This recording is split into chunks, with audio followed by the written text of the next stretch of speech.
सुप्रभात, नमस्कार, स्वागत है आप सभी का। मैं हूं प्रीति सिंह। इस वक्त की अहम खबरों के साथ बुलेटिन की शुरुआत करेंगे, लेकिन उससे पहले बात कोविड महामारी से बचाव की। कोरोना महामारी के खिलाफ पूरा देश एकजुट होकर लड़ रहा है। आप भी हमारे साथ सुरक्षा और बचाव के एहतियाती उपायों का संकल्प लें। अपना मास्क अच्छी तरह से पहने, 2 गज की दूरी का पालन करें, सुरक्षित दूरी बनाए रखें, साथ ही हाथों को बार बार धोएं।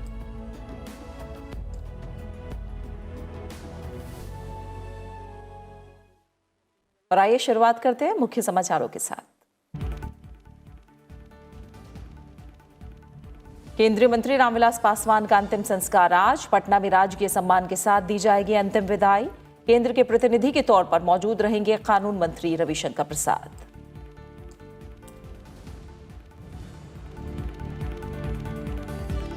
न्यूनतम समर्थन मूल्य पर सभी राज्यों में अब तक 26 लाख मीट्रिक टन से ज्यादा धान की खरीद, पिछले साल के मुकाबले 48% ज्यादा। पंजाब में धान खरीद में 9 गुना बढ़ोतरी।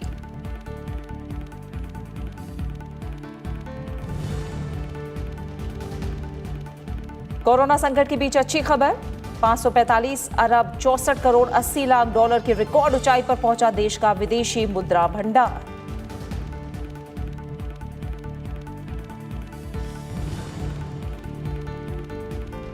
कोरोना के मद्देनजर खिलाड़ियों के प्रशिक्षण के लिए खेल मंत्रालय ने स्विमिंग पूल इस्तेमाल को लेकर जारी किए दिशा निर्देश। देश में सक्रिय मामलों में गिरावट जारी, 1 महीने के बाद पहली बार सक्रिय मामले की संख्या 9 लाख से नीचे।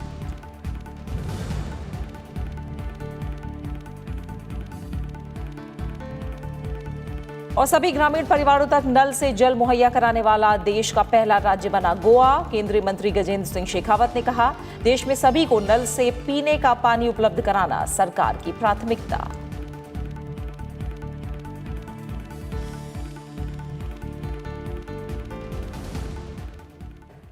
केंद्रीय मंत्री और लोक जनशक्ति पार्टी के दिवंगत नेता रामविलास पासवान का अंतिम संस्कार आज पूरे राजकीय सम्मान के साथ पटना में किया जाएगा।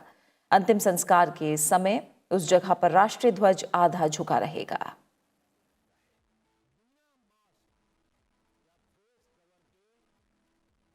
रामविलास पासवान देश के सबसे अनुभवी नेताओं में से एक थे। उनके पास 5 दशक से भी ज्यादा संसदीय अनुभव था। इससे पहले कल उनका पार्थिव शरीर दिल्ली से पटना लाया गया। केंद्र सरकार के प्रतिनिधि के तौर पर केंद्रीय मंत्री रविशंकर प्रसाद भी पटना पहुंचे।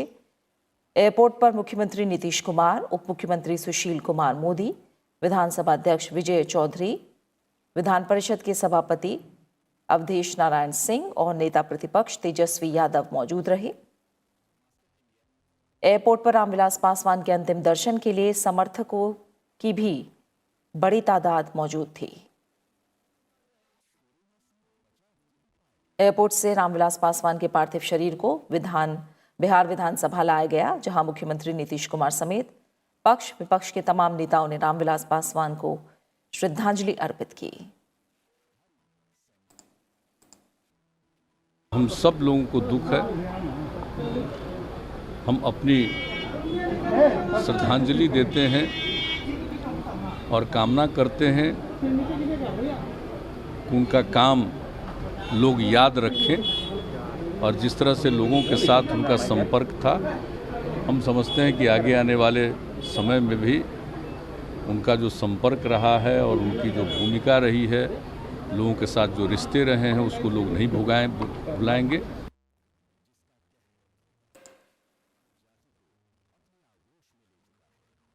इसके बाद बिहार विधानसभा से रामविलास पासवान का पार्थिव शरीर एलजेपी कार्यालय ले जाया गया, जहां पूर्व उप मुख्यमंत्री और आरजेडी के तेजस्वी यादव ने दिवंगत नेता को श्रद्धांजलि अर्पित की।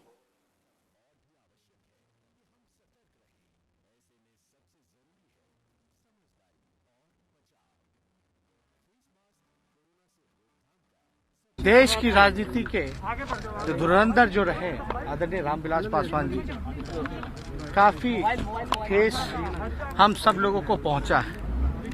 आज सबसे ज्यादा जरूरत जब चिराग जी को उनके पिता की थी, तो आज हमारे बीच वो नहीं रहे। इससे पहले रामविलास पासवान के दिल्ली निवास 12 जनपद पर उनका पार्थिव शरीर अंतिम दर्शनों के लिए रखा गया था, जहां राष्ट्रपति रामनाथ कोविंद, प्रधानमंत्री नरेंद्र मोदी और कई केंद्रीय मंत्रियों ने लोक जनशक्ति पार्टी के नेता को श्रद्धांजलि दी।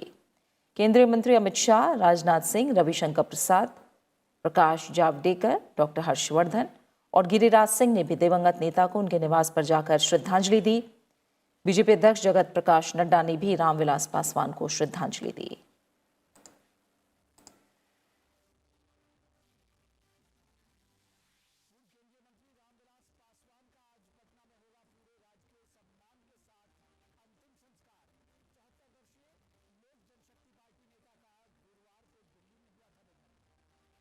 रामविलास पासवान देश के सबसे अनुभवी नेताओं में से एक थे। उनके पास 5 दशक से भी ज्यादा का संसदीय अनुभव था, जिसमें वो 9 बार लोकसभा और 2 बार राज्यसभा सांसद रहे। रामविलास पासवान ने सियासी सफर में 6 प्रधानमंत्रियों के साथ काम किया। बिहार के खगड़िया जिले के शहर बन्नी गांव में 5 जुलाई 1946 को जन्मे रामविलास पासवान का राजनीतिक सफर काफी दिलचस्प रहा। पटना यूनिवर्सिटी से पढ़ाई पूरी की। पुलिस की नौकरी छोड़कर 1969 में इन्होंने राजनीति में कदम रखा। रामविलास पासवान 1969 में पहली बार विधायक बने। 1970 में इन्होंने संयुक्त सोशलिस्ट पार्टी के संयुक्त सचिव का पदभार संभाला। 1974 में लोक दल के महासचिव बने। रामविलास पासवान समाजवादी विचारधारा के बड़े नेताओं में शामिल रहे। ये आपातकाल के विरोध में हुए लोकनायक जयप्रकाश नारायण के जेपी आंदोलन की उपज थे। आपातकाल के दौरान जेल भी गए। जेल से आने के बाद रामविलास पासवान का दिल्ली का सफर शुरू हो गया। ये साल 1977 में पहली बार जनता पार्टी के टिकट पर बिहार की हाजीपुर सीट से रिकॉर्ड वोट से जीत हासिल कर लोकसभा पहुंचे थे। इसके बाद 1980 के लोकसभा चुनाव में भी रामविलास पासवान ने इसी सीट से दोबारा जीत हासिल की। 1982 से 1984 तक ये लोकसभा में लोकदल के नेता रहे। 1985 से 86 तक ये लोकदल के महासचिव रहे। तीसरी बार 1989 में लोकसभा के लिए चुने गए और केंद्र की विश्वनाथ प्रताप सिंह सरकार में पहली बार कैबिनेट में शामिल हुए। इन्हें श्रम कल्याण मंत्री बनाया गया। 1991 में ये 10वीं लोकसभा के लिए निर्वाचित हुए। 1996 में ये 5वीं बार लोकसभा के लिए चुने गए। 1996 से 1998 तक संयुक्त मोर्चा की सरकार में एसडी देवेगौड़ा और इंद्र कुमार गुजराल की कैबिनेट में मंत्री बनाए गए। इस दौरान इन्होंने रेल मंत्रालय के अलावा संसदीय कार्य मंत्रालय का कार्यभार संभाला। 1998 में ये 12वीं लोकसभा में 6ठी बार निर्वाचित होकर संसद पहुंचे। 1999 में ये फिर से लोकसभा के लिए निर्वाचित हुए। 1999 में ये केंद्र की अटल बिहारी वाजपेयी सरकार में मंत्री बने। इन्होंने 1999 से 2001 तक संचार मंत्री का पदभार संभाला। 2004 में ये एक बार फिर से 14वीं लोकसभा के लिए निर्वाचित हुए। कांग्रेस के नेतृत्व में आई यूपीए सरकार में भी रामविलास पासवान कैबिनेट मंत्री बनाए गए। मई 2004 से 2009 तक इन्होंने केंद्र सरकार में रसायन और उर्वरक मंत्रालय की जिम्मेदारी संभाली। जुलाई 2010 से मई 2014 तक ये राज्यसभा के सदस्य रहे। 2014 में ये एक बार फिर से लोकसभा के लिए 9वीं बार निर्वाचित हुए। केंद्र की नरेंद्र मोदी सरकार में इन्होंने उपभोक्ता मामले, खाद्य और सार्वजनिक वितरण मंत्रालय का पदभार संभाला। 2019 में रामविलास पासवान एक बार फिर राज्यसभा के लिए चुने गए। इस बार भी इन्हें केंद्र सरकार में उपभोक्ता मामले, खाद्य और सार्वजनिक वितरण मंत्रालय की जिम्मेदारी सौंपी गई।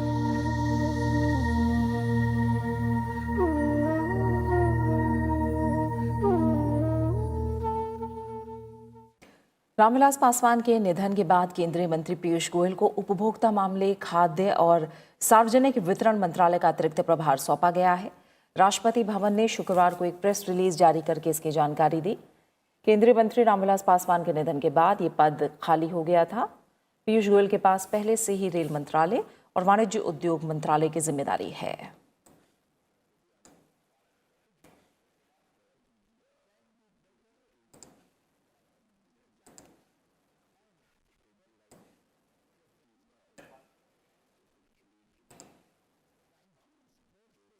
संसद की कई स्थायी समितियों की कल बैठक हुई। लोकसभा सांसद प्रताप राव जाधव की अध्यक्षता वाली ग्रामीण विकास संबंधी संसदीय समिति ने वर्ष 2020-21 के दौरान परीक्षण किए जाने वाले विषयों के चयन के संबंध में ज्ञापन पर विचार किया। पेट्रोलियम और प्राकृतिक गैस संबंधी संसदीय समिति की भी बैठक हुई। इसमें 2020-21 के दौरान परीक्षण किए जाने वाले विषयों के चयन के संबंध में ज्ञापन पर विचार किया गया। इसके अलावा स्वास्थ्य और परिवार कल्याण संबंधी संसदीय समिति की बैठक हुई। स्वास्थ्य और परिवार कल्याण विभाग के सचिव ने आयुष्मान भारत योजना के माध्यम से कोविड प्रबंधन के बारे में समिति को जानकारी दी। स्वास्थ्य और परिवार कल्याण मंत्रालय ने कोविड-19 महामारी के परीक्षण और उपचार को प्रधानमंत्री जन आरोग्य योजना के दायरे में लाया है।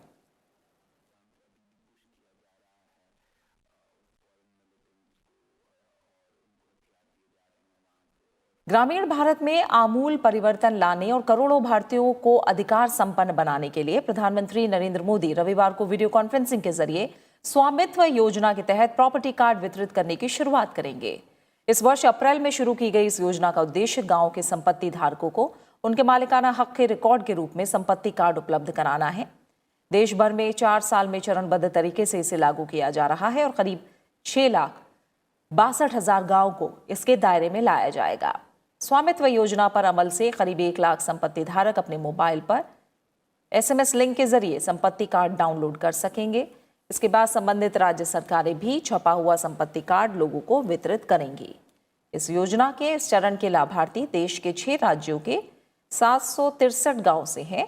इनमें उत्तर प्रदेश के 346, हरियाणा के 221, महाराष्ट्र के 100, मध्य प्रदेश के 44, उत्तराखंड के 50 और कर्नाटक के 2 गांव शामिल हैं। संपत्ति कार्ड मिल जाने पर ये लोग इनका उपयोग वित्तीय संपत्ति के रूप में ऋण लेने और अन्य आर्थिक फायदे उठाने के लिए कर सकेंगे। देश में पहली बार गांव के लाखों संपत्ति धारकों को टेक्नोलॉजी के माध्यम से इस तरह की सुविधा इतने बड़े पैमाने पर उपलब्ध कराई जा रही है। प्रधानमंत्री इस कार्यक्रम के दौरान कुछ लाभार्थियों से वीडियो कॉन्फ्रेंसिंग के जरिए बातचीत भी करेंगे।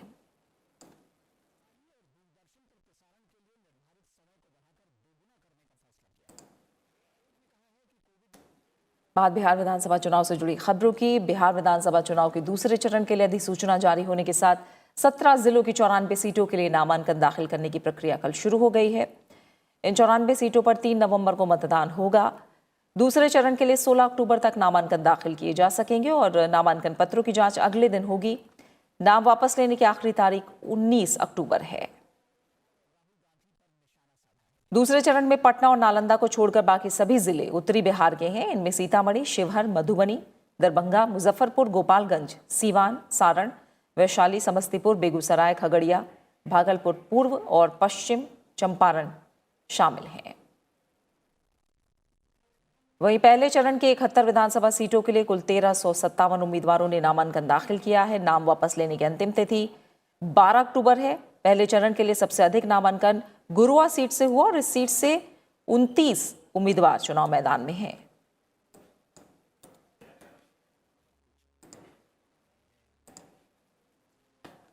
बिहार विधानसभा चुनाव में मतदान से पूर्व चुनाव प्रचार के लिए निर्वाचन आयोग ने दूरदर्शन और ऑल इंडिया रेडियो पर राष्ट्रीय और क्षेत्रीय दलों के लिए आवंटित प्रसारण का समय दुगना कर दिया है। शुक्रवार को इसकी घोषणा करते हुए चुनाव आयोग ने कहा कि कोविड-19 महामारी के कारण गैर संपर्क आधारित अभियान में बढ़ी हुई प्रासंगिकता को देखते हुए ये निर्णय लिया गया है।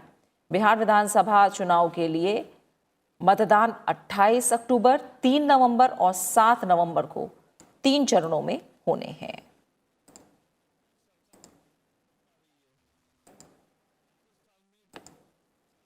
सूचना और प्रसारण मंत्रालय ने एक परामर्श जारी करके निजी टेलीविजन चैनलों को केबल टेलीविजन नेटवर्क अधिनियम 1995 के तहत प्रोग्राम कोड का पालन करने की सलाह दी है। इसके तहत किसी भी कार्यक्रम में झूठ, संकेतात्मक भाषा, आधा अधूरा सच, अश्लील और अपमानजनक सामग्री नहीं प्रसारित की जानी चाहिए। कार्यक्रम में किसी भी व्यक्ति या समूह और उनके सामाजिक, सार्वजनिक और नैतिक जीवन की आलोचना, दुर्भावना या बदनामी नहीं होनी चाहिए।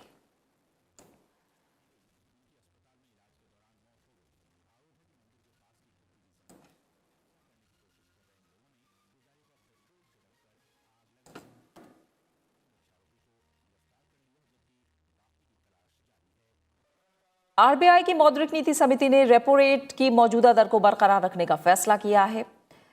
आरबीआई गवर्नर शक्तिकांत दास ने समिति की बैठक के नतीजों के बारे में जानकारी दी। उन्होंने कहा कि भारतीय अर्थव्यवस्था कोविड महामारी से लड़ाई के निर्णायक दौर में प्रवेश कर रही है और चालू वित्त वर्ष की चौथी तिमाही में जीडीपी ग्रोथ पॉजिटिव में देखने को मिल सकती है। भारतीय रिजर्व बैंक ने प्रमुख ब्याज दरों में कोई बदलाव नहीं किया है। रिवर्स रेपो दर पहले की तरह ही 3.35% और रेपो दर 4% पर बरकरार रहेगी। रेपो रेट वो दर होती है जिस पर आरबीआई बैंकों को कर्ज देता है, जबकि रिवर्स रेपो रेट इसके उलट होती है, यानी बैंक जब अपने पास मौजूदा राशि को आरबीआई में जमा कराते हैं तो उस राशि पर आरबीआई बैंकों को ब्याज देता है। इसी दर को रिवर्स रेपो रेट कहा जाता है। आरबीआई ने फरवरी से कुल 115 आधार अंकों की रेपो दर में कटौती की है। The MPC evaluated the domestic and global macroeconomic financial conditions and voted unanimously to leave the policy repo rate unchanged at 4%. The MPC also decided to continue with the accommodative stance of monetary policy as long as necessary, at least through the current financial year and into the next year, to revive growth on a durable basis and mitigate the impact of COVID-19 while ensuring that inflation remains within the target going forward. Reserve bank का अनुमान है कि corona महामारी की वजह से आर्थिक गतिविधियों पर पड़े असर की वजह से चालू वित्त वर्ष में अर्थव्यवस्था में 9.5% की गिरावट आ सकती है। शक्तिकांत दास ने ये भी कहा कि भारतीय अर्थव्यवस्था कोविड महामारी से लड़ाई के निर्णायक दौर में प्रवेश कर रही है। विनिर्माण और ऊर्जा खपत क्षेत्र में तेजी का जिक्र करते हुए उन्होंने कहा कि अर्थव्यवस्था में तेजी के संकेत मिलने लगे हैं। The Indian economy is entering into a decisive phase in the fight against the pandemic. Relative to pre-COVID levels, several high-frequency indicators are pointing to the easing of contractions in various sectors of the economy and the emergence of impulses of growth. By all indications, the deep contractions of Q1 2021 are behind us. Silver linings are visible in the flattening of the active caseload curve across the country. Barring the incidence of a second wave, India stands poised to shrug off the deathly grip of the virus and renew its tryst with pre-COVID growth trajectory. RBI ने ग्राहकों को और बेहतर सुविधाएं प्रदान करने के लिए एक अहम फैसला भी लिया। करोड़ों ग्राहकों के लिए रियल टाइम ग्रॉस सेटलमेंट यानी आरटीजीएस सुविधा को 24 घंटे 7 दिन चालू रखने का ऐलान किया गया है। ये सुविधा दिसंबर से शुरू होगी। फिलहाल आरटीजीएस की टाइमिंग सुबह 7 बजे से शाम 6 बजे तक है, जबकि रविवार के साथ साथ महीने में दूसरे और चौथे शनिवार को ये सुविधा भी बंद रहती है। कृति मिश्रा, राज्यसभा टीवी। आरबीआई ने सॉवरेन गोल्ड बॉन्ड के इश्यू प्राइस को सोने के 5,051 रुपए प्रति ग्राम पर फिक्स कर दिया है। Sovereign gold bond scheme 2020-21 series 7 12 से 16 अक्टूबर तक सब्सक्रिप्शन के लिए खुलेगी। गोल्ड बॉन्ड की सब्सक्रिप्शन प्राइस इश्यू होने वाले हफ्ते के पिछले हफ्ते के अंतिम 3 कारोबारी दिवस पर 999 शुद्धता के सोने के भाव की क्लोजिंग प्राइस के आधार पर नॉमिनल वैल्यू निर्धारित होती है और ये बॉन्ड आरबीआई भारत सरकार के बिहाफ पर जारी करता है।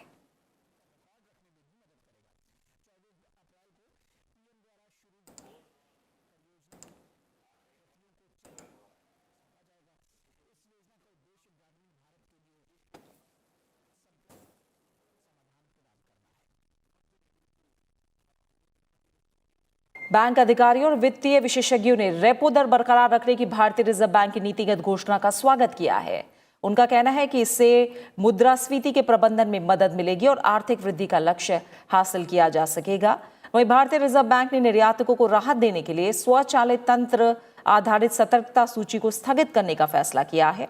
आरबीआई गवर्नर शक्तिकांत दास ने कहा है कि इस फैसले से विदेशी खरीदारों के साथ वार्ता की शर्तों को तय करने में मदद मिलेगी। विदेशों में जमा काले धन के खिलाफ सरकार को बड़ी कामयाबी मिली है। भारत को सूचनाओं की स्वतः आदान प्रदान व्यवस्था के तहत अपने नागरिकों और संस्थाओं के स्विस बैंक खातों की जानकारी की दूसरी सूची मिली है। भारत उन 86 देशों में शामिल है जिनके साथ स्विट्जरलैंड के संघीय कर प्रशासन ने इस साल सूचनाओं का स्वतः आदान प्रदान करने के समझौते के तहत वित्तीय खातों की जानकारी साझा की है। इसके तहत भारत को सितंबर 2019 में स्विट्जरलैंड से विवरण का पहला सेट मिला था और उस समय इसमें 75 देश शामिल थे।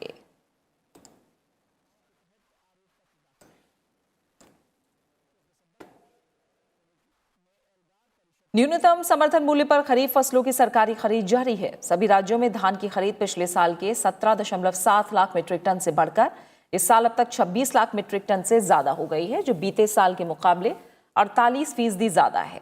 चालू खरीफ सीजन में पंजाब में पिछले साल की तुलना में इस साल अब तक 15.99 लाख मीट्रिक टन की बढ़ोतरी दर्ज की गई है, जो पिछले साल की तुलना में अब तक खरीफ की खरीद का 9 गुना से अधिक है।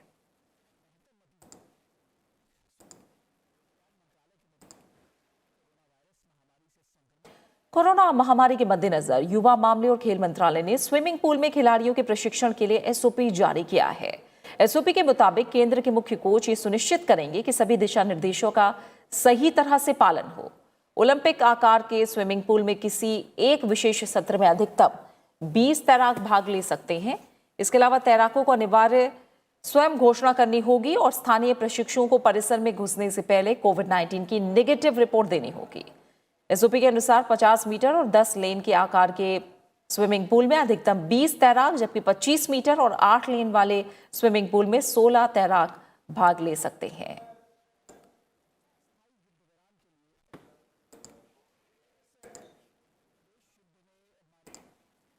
वहीं भारत में सक्रिय मामलों में लगातार गिरावट का ट्रेंड बरकरार है। एक महीने के बाद पहली बार सक्रिय मामले की संख्या 9 लाख से नीचे आ गई है। देश में अब 8,93,000 सक्रिय मामले बचे हैं। कुल सकारात्मक मामलों का केवल 12.9% ये है। इसके साथ ही लगातार तीसरे सप्ताह नए मामलों की तुलना में नई रिकवरी अधिक दर्ज की गई है। केंद्रीय स्वास्थ्य मंत्रालय के मुताबिक बीते एक दिन में 78,365 मरीजों ने कोरोना को मात दी है। इसके साथ ही स्वस्थ होने वाले लोगों की कुल तादाद 59,06,000 से ज्यादा हो गई है।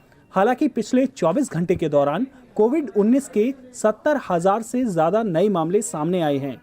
कुल संक्रमितों का आंकड़ा 69 लाख को पार कर गया है।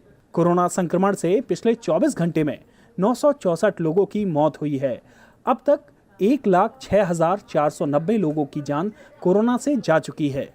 अभी देश में कोरोना के 8,93,592 सक्रिय मामले हैं, जो कुल मामलों का 12.94% हैं, जबकि मृत्यु दर 1.54% है।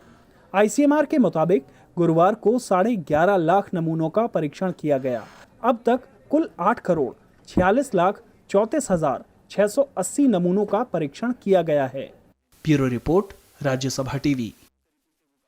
वहीं कोविड-19 से जूझ रही दुनिया के तमाम देशों में कुल संक्रमितों का आंकड़ा 3,64,00,000 के पार चला गया है।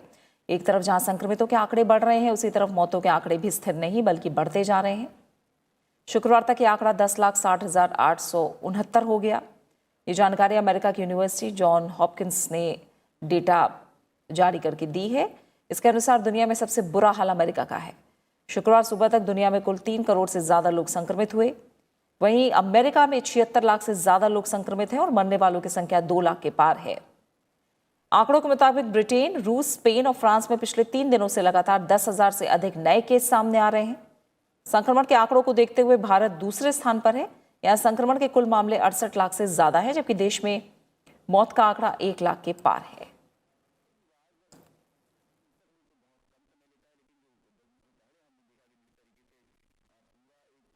रक्षा अनुसंधान और विकास संगठन ने स्वदेशी रूप से विकसित एंटी रेडिएशन मिसाइल रुद्रम का सफलतापूर्वक परीक्षण किया है। नई पीढ़ी के इस मिसाइल का परीक्षण ओडिशा के तट से दूर वेकल द्वीप पर सुखोई 30 MKI फाइटर एयरक्राफ्ट से किया गया। इसमें लॉन्च स्थितियों के आधार पर अलग अलग रेंज की क्षमता है। इसमें अंतिम हमले के लिए पैसिव होमिंग हेड के साथ INS GPS नेविगेशन है। इससे दुश्मन के रडार, संचार साइट और अन्य RF उत्सर्जक लक्ष्यों को बेअसर किया जा सकता है। रक्षा मंत्री राजनाथ सिंह ने मिसाइल के सफल परीक्षण के लिए DRDO के वैज्ञानिकों को बधाई दी है।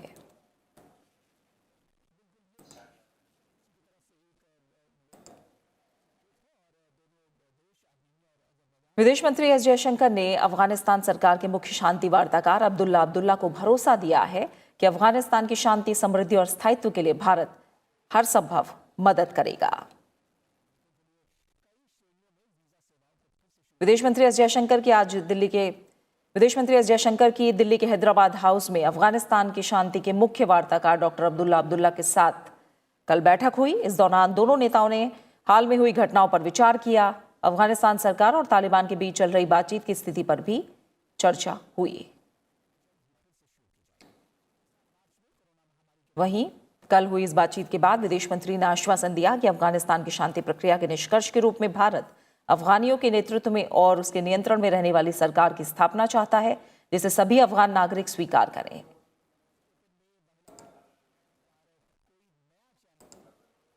डॉक्टर अब्दुल्ला अब्दुल्ला ने बाद में ट्वीट के माध्यम से जानकारी दी कि भारत की तरफ से उन्हें पूर्ण समर्थन का वादा मिला है। वो 5 दिनों के भारत दौरे पर मंगलवार को दिल्ली आए थे। गुरुवार को उन्होंने प्रधानमंत्री नरेंद्र मोदी से भी मुलाकात की थी।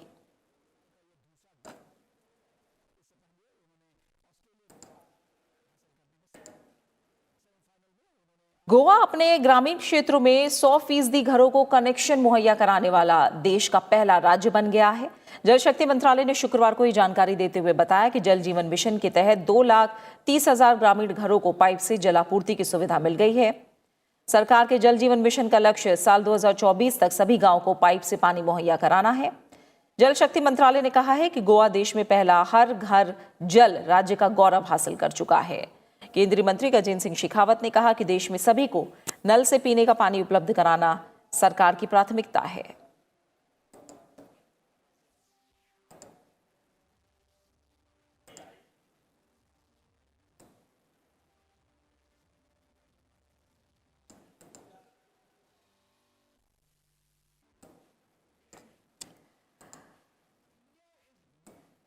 भारतीय वायुसेना के 2 जवानों ने चुनौतीपूर्ण परिस्थितियों में लेह में ऊंचाई वाले स्थान से C-130J विमान से स्काई डाइविंग की।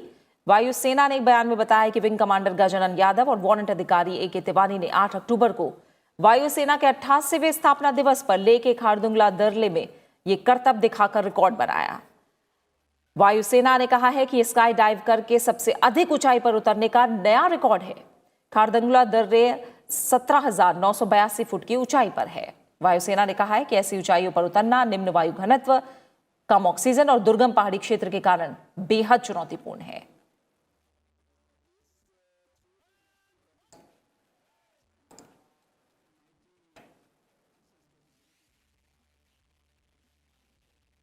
नॉर्वे की नोबेल कमेटी ने इस साल के नोबेल शांति पुरस्कार से वर्ल्ड फूड प्रोग्राम को सम्मानित किया है। पुरस्कार के लिए नाम का चुनाव करने वाली कमेटी ने दुनिया भर में भूख को मिटाने और पीड़ितों की मदद में वर्ल्ड फूड प्रोग्राम की भूमिका को अहम बताया।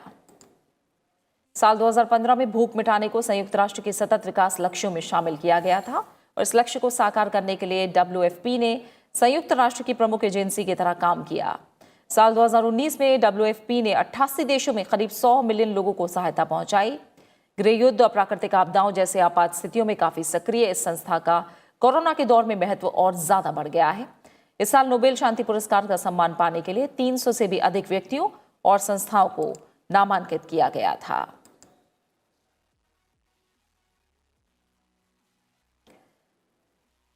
भारतीय डाक विभाग राष्ट्रीय डाक सप्ताह मना रहा है, जिसकी शुरुआत कल विश्व डाक दिवस के साथ हुई। भारत में राष्ट्रीय स्तर पर अपनी भूमिका और गतिविधियों को प्रसारित करने के लिए डाक विभाग विभिन्न आयोजनों के साथ राष्ट्रीय डाक सप्ताह मना रहा है।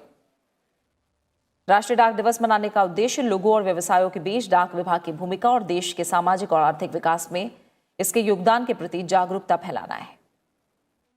उपराष्ट्रपति एम वेंकैया नायडू और प्रधानमंत्री नरेंद्र मोदी ने कल विश्व डाक दिवस पर डाककर्मियों को शुभकामनाएं देते हुए कहा कि उन्होंने कोरोना महामारी के दौरान बेहद सराहनीय काम किया है।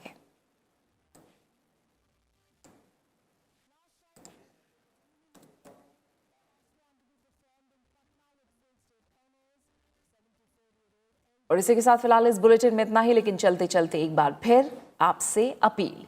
कोरोना महामारी के खिलाफ पूरा देश एकजुट होकर लड़ रहा है। आप भी हमारे साथ सुरक्षा और बचाव के एहतियाती उपायों का संकल्प लें। अपना मास्क अच्छी तरह से पहनें, 2 गज की दूरी का पालन करें, सुरक्षित दूरी बनाए रखें, साथ ही अपने हाथों को बार बार धोएं। अपना अच्छे से ख्याल रखिए। नमस्कार।